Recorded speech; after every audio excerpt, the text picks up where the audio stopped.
샬롬 유선생의 구속사 천국열차 유도수 목사님의 신구약 성경 파노라마를 낭독하는 시간입니다. 지금은 베드로전서 파노라마 4장입니다. 그리스도의 고난에 참여하는 것으로 기뻐하라. 요절은 12절 사랑하는 자들아 너희를 실현하려고 오는 불시험을 이상한 일 당하는 것 같이 이상히 여기지 말고. 사장의 중심점은 불같은 시험에 있습니다. 사도 베드로는 징조와 영감에 의하여 불같은 시험이 다가오고 있는 것을 예감하고 있는 것입니다. 그것은 네로의 박해입니다. 그리하여 사도는 크게 두 가지 목적을 가지고 서신을 쓰고 있습니다. 첫째는 복음을 증거하여 성도들의 신앙을 견고하게 세워주는 일이요. 둘째는 다가오는 불같은 시험에 대비한 격려를 위해서입니다. 1장에서 3장까지에서는 믿음을 견고케 1장에서 3장까지 해서 믿음을 견고케 한 사도는 이제 두 번째 주제를 말씀하려는 것입니다.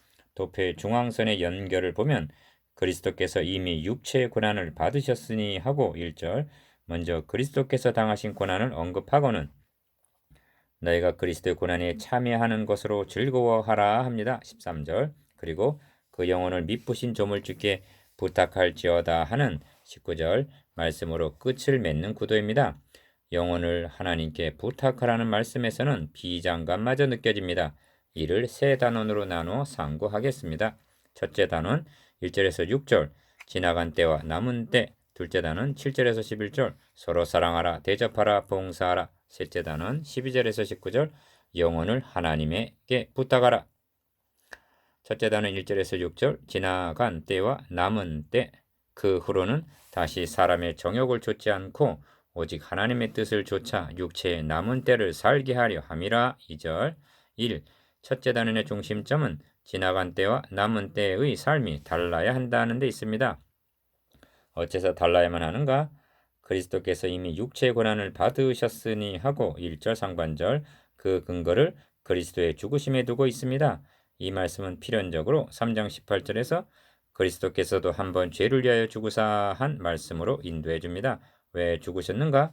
의인으로서 불의한 자를 대신하셨으니 이는 우리를 하나님 앞으로 인도하려 하심이라 합니다. 이를 믿는 자라면 전과 이제가 달라야 함은 너무나 당연한 것입니다. 이 너희도 같은 마음으로 갑옷을 삼으라 합니다. 1절 중반절 갑옷을 삼으라 하는 데는 두 가지 의미가 있다 하겠습니다. 성경에서 옷은 행위를 상징합니다. 기억, 이를 바울의 표현을 빌려 설명을 한다면 밤이 깊고 낮이 가까웠으니 그러므로 우리가 어둠의 이를 벗고 빛의 갑옷을 입자. 로마서 13장 12절 즉 거룩한 삶을 살라는 뜻입니다. 니은 그런데 두 사도가 다 같이 갑옷이라 표현한 것은 단순한 윤리적인 측면만이 아니라 마귀의 계계를 능히 대적하기 위하여 하나님의 전신갑주를 입으라는 뜻도 되는 것입니다. 에베소서 6장 11절 이는 불같은 시험을 대비하라는 의미가 됩니다. 3. 그런데 사도가 그리스도께서 이미 육체 고난을 받으셨으니 너희도 하고 그리스도의 죽으심과 너희를 결부시키고 있다면 이는 선택의 문제가 아니라 그리스도와 함께 죽을 각오를 하라는 필수적인 문제가 되는 것입니다. 이 점을 사도 바울은 한 사람이 모든 사람을 대신하여 죽었은즉 모든 사람이 죽은 것이라 저가 모든 사람을 대신하여 죽으심은 산자들로 하여금 다시는 저희 자신을 위하여 살지 않고 오직 저희를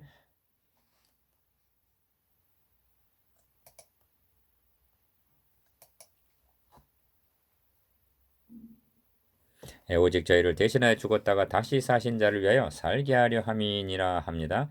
고린도후서 5장 14절에서 15절 삶의 방식만이 아니라 삶의 목적이 바뀐 사람들이 그리스도인이라는 것입니다. 이런 변화는 윤리로 되는 것이 아니라 복음으로만이 가능케 합니다. 4. 이는 육체 고난을 받은 자가 죄를 그쳤음이니 합니다. 1절 하반절 무슨 뜻인가? 육신적인 고난이 죄를 억제하는 효과로 작용한다는 뜻입니다. 다윗은 왕들의 출전할 때 낮잠을 자다가 엄청난 유혹에 사로잡히고 맙니다. 사무엘하 11장 1절에서 2절 만일 그가 출전을 했다면 육신적으로는 고난이 있었겠지만 죄를 그칠 수가 있었을 것입니다. 안일은 죄의 온상이 될 수가 있습니다. 마음으로 갑옷을 삼으라. 2일 그 후로는 다시 사람의 정욕을 좇지 않고 오직 하나님의 뜻을 좇아 육체의 남은 때를 살게 하려 함이라. 너희가 음란과 정욕과 술 취함과 방탕과 연락과 무법한 우상 숭배를 하여 이방인의 뜻을 좇아 행한 것이 지나간 때가 조카도다 합니다. 2절에서 3절. 2절에서 3절까지는 지나간 때와 남은 때가 대조되어 있는데 이는 인생 여정의 분기점을 의미합니다. 이 점을 극렬하게 보여주는 인물이 바울입니다. 그가 주님을 만난 시간은 정오였습니다. 사도행전 26장 13절. 오전에 바울은 해방자여 핍박자의 포행자였으나 디모데전서 1장 13절. 오후에 바울은 내가 이 복음을 위하여 반포자와 사도와 교사로 세우심을 입었노라 합니다. 디모데후서 1장 11절. 이 불신자의 특징을 무법한 우상 숭배라고 말씀하고 있는데 무법이란 진리가 없는 것을 가리킵니다. 이 점을 바울 사도는 허망이라고 표현합니다. 에베소서 4장 17절, 로마서 1장 21절. 왜 우상을 숭배하는가? 속이 비어있는 허망 때문입니다. 저는 어떤 승려에게 불경에 불상을 만들라는 가르침이 있느냐고 물어본 적이 있습니다. 없다는 것입니다. 그런데 세월이 지나다 보니 허전하기 때문에 만들게 되었다는 것입니다. 천주교에서 예수상, 마리아상을 만들게 된 것도 임재를 상실했기 때문입니다. 3. 창세기 4장에서 5장까지에는 가인의 족보와 셋의 족보가 나옵니다. 그런데 셋의 족보에는 몇 살에 누구를 낳고 몇 살에 죽었더라 하는 계수함이 있는데 가인의 족보에는 전혀 없습니다. 수의 7, 가치가 없다는 뜻입니다. 이사야 2장 22절. 우리의 지나간 때도 계수할 가치가 없는 허망한 것들입니다. 2절에서 3절까지에는 뜻이 2번, 조차라는 말이 3번 등장합니다. 하나님의 뜻을 조차 행하고 있는가? 이방인의 뜻을 조차 살아가고 있는 것은 아닌가? 우리들이 이방인의 뜻을 조차 행한 것이 지나간 때만으로도 끔찍하다는 것입니다. 그리고 지나간 때가 점점 많아지고 남은 때는 점점 줄어들고 있습니다. 육체의 남은 때만이라도 하나님의 뜻을 조차 살아가야 하지 않겠는가? 남은 때를 하나님의 뜻을 조차 살게 하려 함. 1. 이러므로 너희가 저희와 함께 그런 극한 방탕에 다름질하지 아니하는 것을 저희가 이상히 여겨 비방하나 합니다. 4절. 잠언에 이런 말씀이 있습니다. 사는 자가 물건이 좋지 못하다 하다가 돌아간 후에는 자랑하느니라 합니다. 잠언 20장 14절. 여러분이 이방인들처럼 행동하지 않는다면 면전에서는 비방할지라도 돌아간 후에는 그는 과연 그리스도인이라 할 것입니다. 그러나 반대의 경우는 면전에서는 함께 어울려도 돌아간 후에는 그는 가짜다 할 것이 아니겠는가 하물며 저희가 산자와 죽은 자 심판하기를 예비하신 자에게 직고하리라는 5절 말씀을 어떻게 감당할 것인가? 사도 바울도 이는 우리가 다 반드시 그리스도의 심판대 앞에 드러나 각각 선악간에 그 몸으로 행한 것을 따라 받으려 함이라 말씀합니다. 고린도후서 5장 10절. 이를 위하여 죽은 자들에게도 복음이 전파되었으니 합니다. 6절 상반절. 이는 신학적으로 논란이 되는 말씀입니다. 죽은 후에도 2번의 기회가 주어진단 말인가? 이를 문맥적으로 보면 4절에서 5절까지 해서 말씀한 불신자들인 저희와 결부되어 있음을 보게 됩니다. 그렇다면 죽은 자들이란 영적으로 죽은 자들을 염두에 두고 한 말씀으로 보아야 할 것입니다. 이와 유사한 말씀이 주님의 말씀에도 나옵니다. 진실로 진실로 너희에게 이르노니 죽은 자들이 하나님의 아들의 음성을 들을 때가 오나니 곧 이때라. 듣는 자는 살아나리라. 요한복음 5장 25절. 이는 육체로는 사람처럼 심판을 받으나 영으로는 하나님처럼 살게 하려 함이니라 합니다. 6절 하반절. 무슨 뜻인가? 저들의 육은 하나님 앞에 쓰임을 받지 못한다 해도 저들의 영만이라도 살게 하기 위해서 복음을 전파한다는 뜻이 됩니다. 3. 사도 바울도 이런 자들을 사탄에게 내어주었으니 이는 육신은 멸하고 영은 주 예수의 날에 구원을 얻게 하려 함이라 합니다. 고린도전서 5장 5절. 죄의 도구 노릇을 하고 있는 육체는 멸하고 영만이라도 구원 얻기를 바란다는 뜻으로 여겨집니다. 이 말씀은 자신이 건강하고 오래 살아야 할 이유가 무엇인가를 자문하게 합니다. 그리스도인들은 시간적으로만 남은 때 살고 있는 것이 아니라 사명적으로도 남은 때를 살아가고 있는 사람들입니다. 우리의 남은 사명이 무엇인가? 죽으면 썩어질 육체가 하나님의 의의 병기로 쓰임을 받는다는 것은 황공한 일입니다. 그러므로 우리도 주님같이 말할 수 있어야만 합니다. 내가 이를 위하여 이때 왔나이다. 아버지여 아버지의 이름을 영광스럽게 하옵소서. 요한복음 12장 27절에서 28절. 둘째 단은 7절에서 11절. 서로 사랑하라, 대접하라, 봉사하라. 무엇보다도 열심으로 서로 사랑할지니 사랑은 허다한 죄를 덮느니라. 8절. 1. 둘째 단원의 중심점은 서로 사랑하라, 서로 대접하라, 서로 봉사하라는 말씀이었습니다. 이 둘째 단원이 놓여있는 전후 문맥을 주목해 보시기 바랍니다. 앞에는 그리스도께서 이미 육체의 고난을 받으셨으니 한 1절 주님의 고난이 있고, 뒤에는 사랑하는 자들아 너희를 시련하려고 오는 불시험을 이상한 일을 당하는 것 같이 이상히 여기지 말고 한 12절 불시험이 다가오는 문맥에서 하는 권면임을 유념해야만 합니다. 시험, 시련, 환란의 날을 어떻게 대처해야 하는가?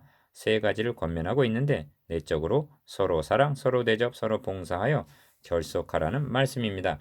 현대교회가 콩알처럼 흩어지고 개인주의적인 사상이 팽배한 것은 혼란이나 시련이 없어서 일치와 단결의 귀중성을 모르기 때문일 수도 있습니다. 이 만물의 마지막에 가까웠으니 그러므로 너희는 정신을 차리고 근신하여 기도하라 합니다. 7절 기업 만물의 마지막이 가까웠다. 니은 정신을 차리라. 디귿 근신하라. 리을 기도하라 하는 말씀에서 긴장감을 느끼게 합니다. 만물의 마지막이란 역사적인 종말을 가리키는 말인데 그리스도인들에게는 오직 오늘이라 일컫는 동안 히브리서 3장 13절 즉 매일매일이 마지막이라는 종말적인 삶을 살아가는 사람들입니다. 그래서 정신을 차리고 근신하여 기도하라는 것입니다. 3. 무엇보다도 열심으로 서로 사랑할지니 사랑은 허다한 죄를 덮느니라 합니다. 8절 사도는 이미 1장 22절에서 거짓이 없이 형제를 사랑하게 이르렀으니 마음으로 뜨겁게 피차 사랑하라 말씀했습니다. 그런데 또 강조하는 의도가 무엇인가? 본문에는 사랑은 허다한 죄를 덮느니라 하는 진전이 있습니다. 사랑이 무엇인가? 상대방의 허물을 덮어주고 그리하여 받아주는 것입니다. 우리가 하나님 앞에 의롭다함을 얻게 된 것은 죄가 없어서가 아니라 우리들의 허다한 죄를 가려주셨기 때문입니다. 4. 이 점을 구속사라는 넓은 문맥에서 좀 더 말씀을 드려야만 죄를 덮느니라 하는 말씀의 귀중성을 깨닫게 됩니다. 기억, 하나님은 아담 하와의 벌거벗은 수치를 가려주시기 위해서 가죽옷을 지어 입히시니라 합니다. 창세기 3장 21절 니은 노아는 벌거벗은 몸을 덮어줌을 받은 후에 셈의 하나님 여호와를 찬송하리로다 하고 찬양을 합니다. 창세기 9장 26절 왜냐하면 셈의 계통으로 그리스도를 보내셔서 벌거벗은 우리를 덮어주실 것을 바라보았기 때문입니다. 디귿 밧세바를 범하고 통회하던 다윗은 허물의 사함을 얻고 그 죄의 가리움을 받은 자는 복이 있도다 하고 시편 32편 1절 칭의 교리를 깨닫고는 하나님을 찬양합니다. 의롭다함을 얻었다는 것은 허물과 죄를 덮어주셨다는 뜻입니다. 그냥 이렇게 해주셨다면 이는 떳떳지 못한 일입니다. 그러나 하나님은 자기 아들의 구속으로 말미암아 이렇게 해주셨습니다. 이것이 사랑입니다. 그러므로 무엇보다도 열심히 사랑하라는 말씀은 그리스도인 모두가 마음에 새기고 실천해야 할 말씀입니다. 사랑은 허다한 죄를 덮느니라. 1. 서로 대접하기를 원망 없이 하고 각각 은혜를 받은 대로 하나님의 각양 은혜를 맡은 선한 청지기같이 서로 봉사하라 합니다. 9절에서 10절 기독교 윤리는 서로 사랑, 서로 대접, 서로 봉사하라는 상호 윤리입니다.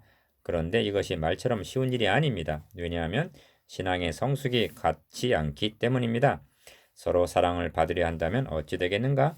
다투게 되고 갈라서게 될 것입니다. 만일 한편은 사랑을 주려고 하는데 상대는 받으려고만 한다면 그곳에는 희생이 따르게 됩니다. 이런 경우라도 그리스도인들은 감당해야 하는 것입니다. 왜냐하면 우리 마음에 부음받은 하나님의 사랑을 로마서 5장 5절 나누어 주는 것이기 때문입니다. 원수까지 사랑하라고 그리스도의 사랑이 강권하시기 때문입니다. 고린도 후서 5장 14절 그래서 은사를 받은 대로 은혜를 맡은 청지기라고 말씀하는 것입니다. 은사 은혜는 거저 받았으니 거저 주라고 맡겨주신 것이기 때문입니다. 이 만일 누가 말하려면 하나님의 말씀을 하는 것 같이 하고 누가 봉사하려면 하나님의 공급하시는 힘으로 하는 것 같이 하라 합니다. 11절 상반절 이는 10절에서 각각 은사를 받은 대로 각양 은혜를 맡은 정직이같이 하라에 대한 해설입니다. 사도는 누가 말하려면 하나님의 말씀을 하는 것 같이 하라 하고 하나님의 말씀을 첫째로 꼽고 있습니다. 목회자가 설교를 하나님의 말씀을 하는 것 같이 하기만 한다면 무엇을 더 바랄 것이 있겠는가? 이 점에 대해 사도 바울은 우리는 수다한 사람과 같이 하나님의 말씀을 혼잡하게 하지 아니하고 곧 순전함으로 하나님께 받은 것 같이 하나님 앞에서와 그리스도 안에서 말하노라 합니다. 고린도후서 2장 17절. 3. 누가 봉사하려면 하나님의 공급하시는 힘으로 하는 것 같이 하라 합니다. 11절 중반절. 하나님의 공급이라 말씀하는데 그리스도인들이란 나 자신과 내 것은 없는 사람들입니다. 물질, 시간, 은사 그리고 자신까지도 모두가 하나님이 맡겨주신 하나님의 것이요 우리는 청지기일 뿐입니다. 이 점을 사도 바울은 나의 나 된 것은 하나님의 은혜로 된 것이니 오직 나와 함께 하신 하나님의 은혜로라 하고 고백합니다. 고린도전서 15장 10절. 왜 이렇게 해야만 하는가? 이는 범세 예수 그리스도로 말미암아 하나님이 영광을 받으시게 하려 함이니 그에게 영광과 권능이 세세 무궁토록 있느니라 합니다. 11절 하반절. 예수 그리스도로 말미암아라는 말씀을 놓치지 말아야만 합니다. 사랑, 대접, 봉사, 은혜, 은사 등 모두가 오직 예수 그리스도로 말미암아에 연결이 되어 있는 것입니다. 이것을 놓치기 때문에 구제할 때도 내 것으로 하는 양 나타내려 하고 말을 할 때에도 자랑을 하게 되는 것입니다. 이것이 서로 사랑, 서로 대접, 서로 봉사의 당위성입니다. 셋째 단원 12절에서 19절. 영혼을 하나님께 부탁하라. 사랑하는 자들아 너희를 실현하려고 오는 불시험을 이상한 일 당하는 것 같이 이상히 여기지 말고. 12절. 1. 셋째 단원의 중심점은 영혼을 미쁘신 하나님께 부탁하라는 19절 말씀이 있습니다. 이는 너희를 실현하려고 오는 불시험과 관련이 되는 말씀입니다. 그렇다면 순결 각오를 하라는 뜻이 아닌가? 그래서 오직 너희가 그리스도의 고난에 참여하는 것으로 즐거워하라 하는 것입니다. 13절 상반절.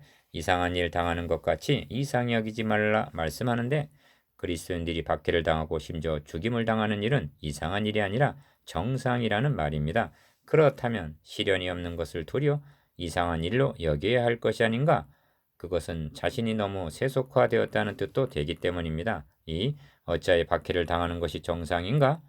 너희가 그리스도의 이름으로 욕을 받으면 복 있는 자로다. 영광의 영 곧 하나님의 영이 너희 위에 계심이라 한 14절. 영이 다르기 때문이라고 말씀합니다. 이 땅은 하나님의 아들을 십자가에 못을 박아 죽인 세상입니다. 그리고 이 세상 임금의 지배하에 있습니다. 그런 세상에 하나님의 영을 소유한 자가 있다면 미운 오리 취급을 당할 것은 필연적인 것입니다. 이 말씀을 구속사라는 맥락에서 본다면 여자의 후손들이 뱀의 후손들에 의하여 핍박을 당하게 된다는 것은 필연적인 일이요 핍박을 당하지 않는 것이 도리어 이상한 일이라는 것이 됩니다. 그러나 역전의 날이 온다는 것입니다. 이는 그의 영광을 나타내실 때 너희로 즐거워하고 기뻐하게 하려 함이라 합니다. 13절 하반절. 그렇다면 자들은 슬피 울며 이를 갈미 있게 될 것입니다. 이런 세상에서 영광 받기를 바라고 있단 말인가? 3. 사도는 거듭 조심을 시킵니다. 그러므로 너희 중에 누구든지 살인이나 도둑질이나 악행이나 남의 일을 간섭하는 자로 고난을 받지 말려니와 만일 그리스도인으로 고난을 받은즉 부끄러워 말고 도리어 그 이름으로 하나님께 영광을 돌리라 합니다. 15절에서 16절. 영광의 영이 너희 위에 계심이라. 1. 하나님 집에서 심판을 시작할 때가 되었나니 합니다. 17절 상반절. 하나님의 집이란 교회를 가리키는데 심판의 첫 대상이 교회라는 것입니다. 이는 깊이 새겨야 할 말씀입니다. 사도 베드로는 다가오고 있는 네로의 불같은 시험을 교회에 대한 심판으로 보고 있는 것입니다. 지상의 교회는 알곡과 가라지가 공존하고 있는 상태입니다. 주님은 둘 다 추수 때까지 함께 자라게 두어라 하셨습니다. 마태복음 13장 30절. 추수 때 참과 거짓, 알곡과 쭉정이를 구분하겠다 하셨는데 이것이 혼란을 통해서 이루어진다는 말씀입니다. 이 점을 야고보는 시험을 참는 자는 복이 있도다. 이것에 옳다 인정하심을 받은 후에 주께서 자기를 사랑하는 자들에게 약속하신 생명의 면류관을 얻을 것임이니라 합니다. 야고보서 1장 12절. 그러므로 목회자는 대학 입학을 준비시키는 고3 담임과 같다 하겠습니다. 이를 알았기에 바울은 너가 너 자신과 가르침을 삼가 이 일을 계속하라. 이것을 행함으로 너 자신과 너에게 듣는 자를 구원하리라 하는 것입니다. 디모데전서 4장 16절.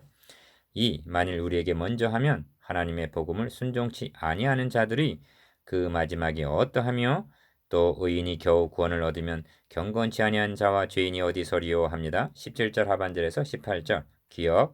의인이 겨우 구원을 얻으면 이라는 말씀은 불시험을 치러야만 하는 초대교회 성도들에게 경계가 되는 말씀이요. 겨우 구원을 얻는다는 말씀은 무사태평한 가운데 있는 오늘의 성도들에게 더욱 경종이 된다 하겠습니다. 니은 문제는 죄인이 어디서리요에 있습니다. 계시록 6장을 보면 땅의 임금들과 왕족들과 장군들과 부자들과 강한 자들과 각 종과 자주자가 굴과 산 바위 틈에 숨어 산과 바위에게 이르되 우리 위에 떨어져 보좌에 앉으시니의 나체서와 어린 양의 진노에서 우리를 가리우라. 그들의 진노에 큰 날이 이르렀으니 누가 능히 서리오 하고 계시록 6장 15절에서 17절 비명을 지르는 것을 대하게 됩니다. 3. 누가 능히 서리오에 대한 답이 이어지는 말씀에 나오는데 아무라도 능히 셀 수 없는 큰 무리가 흰 옷을 입고 손에 종려 가지를 들고 보좌 앞과 어린 양 앞에 서서 큰 소리로 외쳐 가로되 구원하심이 보좌에 앉으신 우리 하나님과 어린 양에게 있도다 합니다. 계시록 7장 9절에서 10절. 우리가 그리스도를 믿는 것은 지금의 축복을 위해서가 아니라 그날에 하나님 앞에 서기 위한 준비인 것입니다. 4. 그러므로 하나님의 뜻대로 고난을 받는 자들은 또한 선을 행하는 가운데 그 영혼을 미쁘신 조물주께 부탁할지니라 합니다. 19절. 이 말씀이 그리스도께서 이미 육체 고난을 받으셨으니 하고 1절 시작된 4장의 결론입니다. 기억. 하나님의 뜻대로 받는 고난이란 15절의 원인에 의해서가 아니라 16절에 의한 고난을 가리킵니다. 왜냐하면 자신의 잘못으로 당하는 고난도 있기 때문입니다. 니은 그 영혼을 미쁘신 조물주께 부탁할지니라 합니다. 이는 의탁하라는 말입니다. 믿음이란 의뢰하고 의탁하는 것입니다. 무엇을 의탁하라 하는가? 영혼입니다. 시편 22편 20절에서는 영혼을 유일한 것이라 말씀합니다. 영혼은 보조 타이와 같이 둘이 있는 것이 아닙니다. 유일한 것이기에 천하보다 귀한 것입니다. 5. 그런데 의뢰한다, 즉 믿는다고 말하기는 쉽지만 의탁하기란 쉬운 것이 아닙니다. 이렇게 말씀하는 사도는 주님께서 아버지여 내 영혼을 아버지 손에 부탁하나이다 한 누가복음 23장 46절 십자가상의 마지막 말씀을 생각했기 때문일 것입니다. 스데반 집사도 주 예수여 내 영혼을 받으시옵소서 하고 의탁했습니다. 사도행전 7장 59절. 이렇게 격려한 베드로는 십자가에 거꾸로 못 박힘으로 주님의 자취를 따랐고 이 말씀에 격려를 받은 많은 그리스도인들이 네로 황제의 불같은 시험 중에도 그 영혼을 미쁘신 하나님께 의탁하고 순교할 수가 있었을 것입니다. 6. 묵상해 보겠습니다. 자신이 지나간 때와 남은 때에 대해서 니은 서로라는 상호윤리에 대해서 디귿 고난의 유익과 의미에 대해서 리을 의뢰하고 의탁하는 맡김에 대해서